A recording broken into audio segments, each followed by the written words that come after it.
Балаңыз бақытты ма? Бір күні кезекті семинардың алдында қағаздарымды реттеп отырсам, орта бойлы бір кісі кіріп келді. Жайдары жүзінен бақыттың лебі есетіндей. Келген бойда, «Ұстаз, қолыңыздан сүйсем рұқсат па?» деді. Негізінде кісінің қолымнан сүйгенін бұрыннан қаламайтын едім. Жігіттің көңілін жықпайын деп, «Қаласаң қолымнан емес, бетімнен сүй». Ол да қапсырып құшақтаған бойда бетімнен сүйді. «Я, жігітім, не үшін қолымнан сүйгің келді?» Қонағым ағынан жарыла кетті. «Ұстаз, осыдан нақ 3 жыл бұрын сіздің семинарыңызға қатыстым. Білесіз бе, менің өмірім тап сол күннен бастап толықтай өзгеріске ұшырады. Сол семинардан кейін бақытты отбасым бар. Сізге алғыс айтып, қолыңыздан сүйгім келді». Соншалықты не айтып едім? 3 жыл бұрын жұмыс барысымен қалаға келіп, сіздің бір семинарыңызға қатысу нәсіп болды. Семинарыңызды қорытындылай келе, адам өмірінің ең маңызды кезеңі балалық шағы. Балалық шақтың қызығына тойып өспеген сәбидің алдағы өмірінде бақытты болуы екі талай. Қандай да бір ата-ананың ең басты міндеті ойын баласының ойынға қалауынша қандыра білуінде. Бұл әрбір әкенің басты міндеті деген болатынсыз.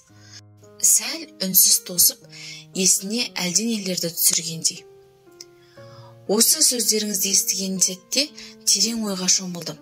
Әке болып баламды қандай қуанышқа бөледім. Мұндай сұраққа бұрын соңды бас қатырмаппын да.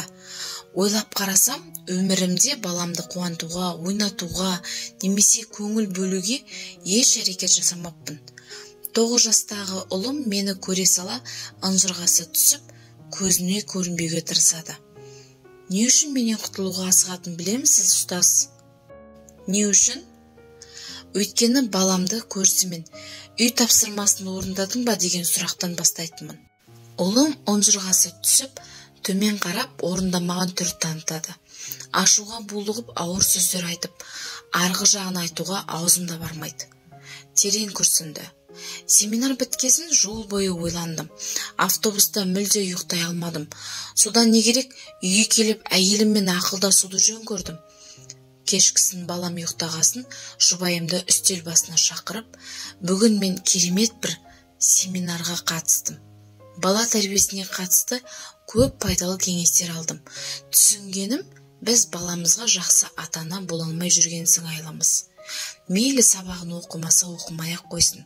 Ең бастысы, балалық шақтың қызығынан құр қалмаса деймін. Қалай ойлайсың, дедім. Сонда әйелім, сен неде отырсың? Қанша уақытыңды құртып, барғандағы естіген осы бос сөздер ме? Оқымаса оқымасын дегенің қайсысқаның? Оқиды, оқуға міндетті. Басқа балалардан қай жер екен бұның? Деп түсіне алмады. Алайда әйеліме кінә тақпаймын. Қандай ана өз баласының жаман болғанын қалайды. Содан не болды? Әйелімді 3 күн әзер жүріп көндірдім. Ақырында не істесең де өзің білші деген жауап алдым. Кешкісін жұмыстан келгесін баламнан әдеттегіден бөлек көңіл күймен, бүгін достарыңмен көңілің қалағанша асыр салып ойнай алдың ба деп сұрадым. Ол да жоқ мағынасынан келетін ишарат білдірді. Жылдам жұмыс киімін ауыстырып, олай болса неге ойнамасқа деп баламды аулаға алып шықтым. Біздің сыртқа шыққанымызды көрген баламның достары да жинала кетті. Сол күні кешкі 6-дан қас қарайғанға дейін көшеде ойнадық. Жаңылмасам 8-9 шамасында үйге кірдік. Бір керемет күн болды. Үсті басымыз шаңға малынғасын екеуміз бірге душ алдық. Жуынып болғасын баламды сүртіндіріп, өмірімде бұрын соңды мұндай керемет күн өткізген емеспін.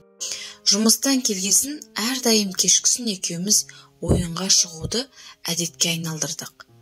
Бұрын балам менен қашушы еді, енді міне асыға күтіп отыратын болды. Осылай әр күніміз жалғаса берді. 7 немесе 8 күні балам екеуміз сырттан келіп жуынып, үстін құрғатып жатқанымда балам қолымнан қысып ұстап, «Әке, мен сізді өте қатты жақсы көремін» деді. Тілім байланып сөйлей алмадым. Жүзімді жас жуып кетті. Өксік көмейіме тақалып, үнсіз жылай бердім. Ұстаз, білесіз бе? Нені айналайын? Менің қандай жаман әке болғанымды, өмірімде бауыр етім баламнан әлгі сөзді алғаш рет естідім. Егер өмірден бала жүрегінен шыққан жылы сөзді ести алмағанымда, қандай ғапыл күй кешер едім. Олай демегін, ең бастысы дер кезінде мәселені ушықтырмай реттей алыпсың. Кейбір кісілер әлі күнге қаталдық танытып, бала көңіліне қаяу түсіреді. Сөзіңді бөліп жібердім, ренжіме. Әрмен қарай не болды? Бір күні баламның сынып жетекшісі ата-ана жиналысына шақырды. Әйелімді бірге баруға көндіруге қанша тырыссам да, онымнан ештеңе шықпады. Мұғалімдерден одан қалса, басқа ата-аналардың шағымынан әбден шаршаса керек. Жалғыз баруға тура келді. Жиналысқа кешігіп келдім. Не де болса шағымды ең соңында естимін деп артқы орындыққа отырдым. Жиналыс бітті. Ата-аналар сынып жетекшісімен жеке-жеке жолығып жатыр. Бәрі жұмыстарын бітіріп, кезек маған да келді. Алдыңғы партаға жайғастым. Сынып жетекшісі бетіме қарап жымиып, айтыңызшы, сіз балаңызға не істедіңіз деді. Мен де сасқалақтап, үлгерімі мүлде жаман ба деппін. Сіз айтыңызшы, құпия болмаса, расымен балаңызға не істедіңіз?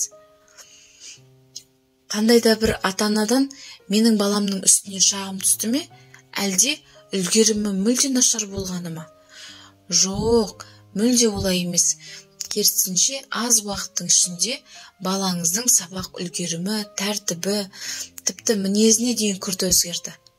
Бұрын сабағына селқос қарайтын, сыныптағы достарын ренжітіп ескерту алатын. Айтыңызшы, қандай амалға бардыңыз?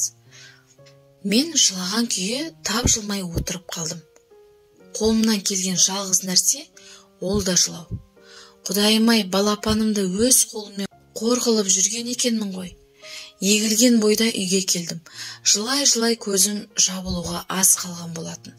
Есікті ашқан әйелім жас жуып кеткен көзімді көріп, не болды, үлгерімі мүлдем нашар ма деп сұрағанда, қолымнан келгені әйелімді құшақтап алып жылай беріппін. Ұстаз, сізге алғысым шексіз.